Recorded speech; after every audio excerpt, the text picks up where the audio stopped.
Bienvenue sur Africa 24. Dans cette nouvelle édition du Morning News, voici les titres de l'actualité. Plus d'un an après son décès, la dépouille de l'opposant congolais Étienne Tshisekedi sera bientôt rapatriée en République démocratique du Congo. Un protocole d'accord a été signé pour ramener le corps et organiser ses funérailles dans son pays. Au Cameroun, le JICAM lance un centre de développement des PME. Objectif du groupement interpatronal, accompagner les petites et moyennes entreprises afin de favoriser leur développement dans l'écosystème financier camerounais. Et puis, grand producteur mondial d'uranium, le Niger mise sur l'électronucléaire pour assurer son indépendance énergétique. Un programme à cet effet vient d'être mis en place par le gouvernement. Mais tout d'abord, en Libye, le sort du maréchal Khalifa Haftar suscite l'inquiétude. Victime d'un accident cérébral survenu au cours d'une tournée régionale, il a été transféré dans un hôpital parisien. Toutefois, une longue absence du maréchal à la tête de l'armée impliquerait la désignation d'un nouveau commandement afin de ne pas fragiliser l'armée de libération nationale. C'est une étape qui a été franchie dans le processus du rapatriement de la dépouille d'Étienne Tshisekedi. Décédé le 1er février 2017 à Bruxelles, son corps sera bientôt de retour en République démocratique du Congo. Les autorités congolaises ont signé un protocole d'accord. Cependant, la date n'est pas encore fixée. Reportage de notre correspondant Jacques Amboka.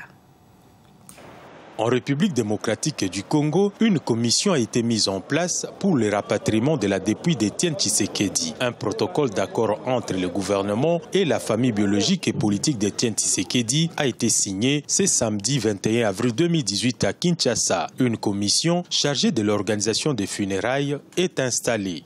Elle est présidée par le vice-premier ministre, ministre de l'Intérieur et Sécurité.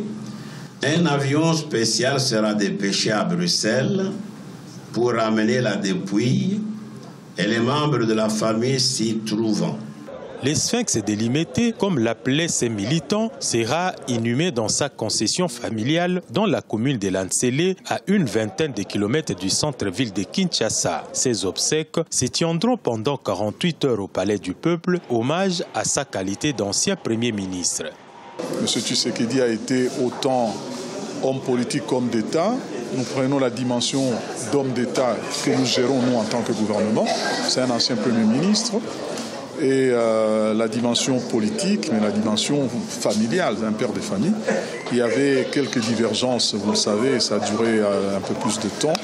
Mais finalement, on s'est mis d'accord sur la manière dont nous allons faire les choses. Décédé à Bruxelles le 1er février 2017, le corps de celui qui était désigné pour diriger le Conseil national de suivi de l'accord de la Saint-Sylvestre n'a pas pu être rapatrié dans son pays. Des divergences, notamment sur les lieux d'enterrement, justifiaient ces blocages. Pour réussir ces retours, une trêve politique devrait être observée. Celle-ci consistera notamment à éviter toute provocation pouvant affecter les engagements pris entre les partis. Trouver des solutions spécifiques aux problèmes structurels auxquels font face les entreprises au Cameroun. C'est l'une des principales missions du Centre de développement des petites et moyennes entreprises. L'Institut a été lancé ce 17 avril par le groupement interpatronal du Cameroun, soutenu par le gouvernement. Reportage de notre correspondante Viviane Baoken. Le groupement interpatronal du Cameroun, JICAM, s'engage à accompagner l'entrepreneur camerounais. C'est au travers de la création du Centre de développement de la PME qui a été lancé le 17 avril 2018 à Douala, capitale économique camerounaise.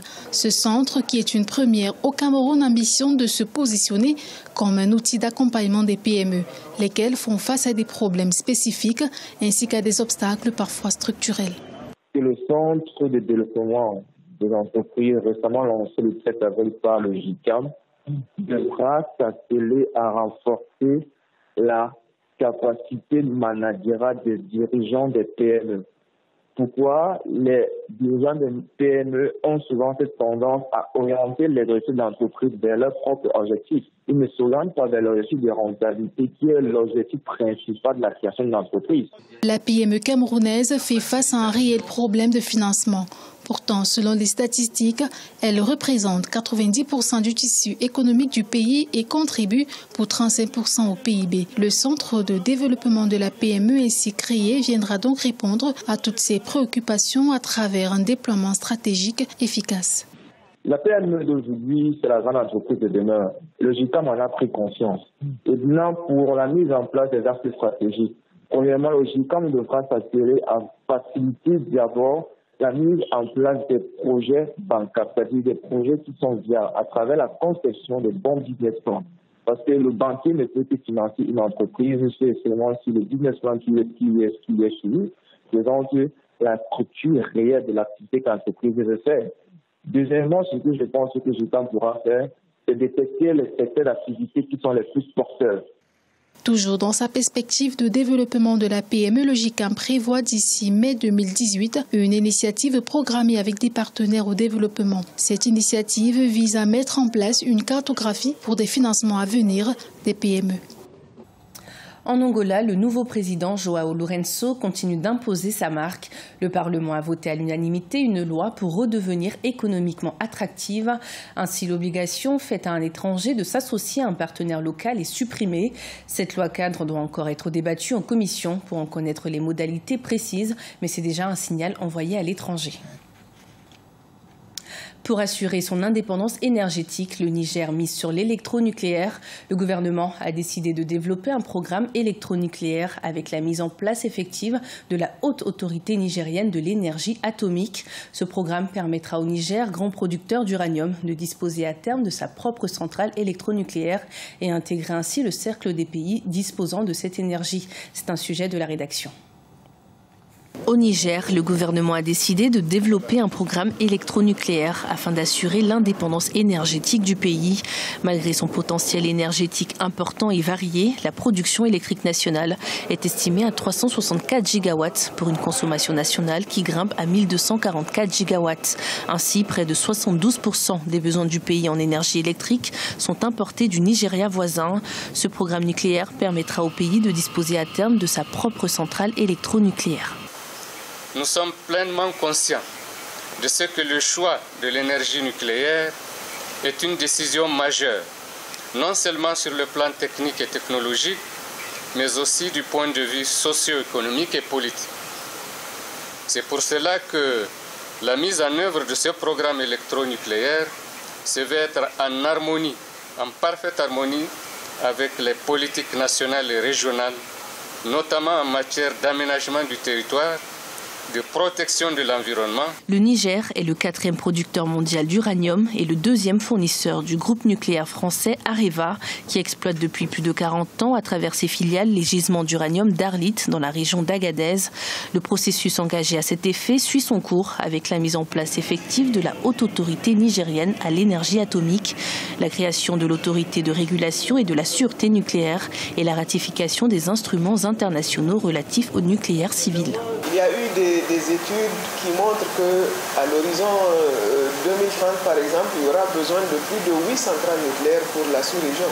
Parce que l'énergie nucléaire qui sera produite dépasse la consommation nationale. L'option, c'est de l'utiliser au niveau de la sous-région. Donc il y a un pool où tous les pays qui produisent vont le mettre et puis la région va utiliser. Avec l'exploitation de la nouvelle mine d'Imouraren, dont le démarrage est repoussé indéfiniment, le Niger se hisserait au premier rang des producteurs d'uranium en Afrique et à la 2e place au niveau mondial après le Canada, avec une production annuelle qui passerait de 3 000 à 8 000 tonnes. Ce journal a été préparé par l'ensemble de la rédaction. Merci de nous avoir suivis. Retrouvez dans un instant une nouvelle édition de l'information sur Africa 24.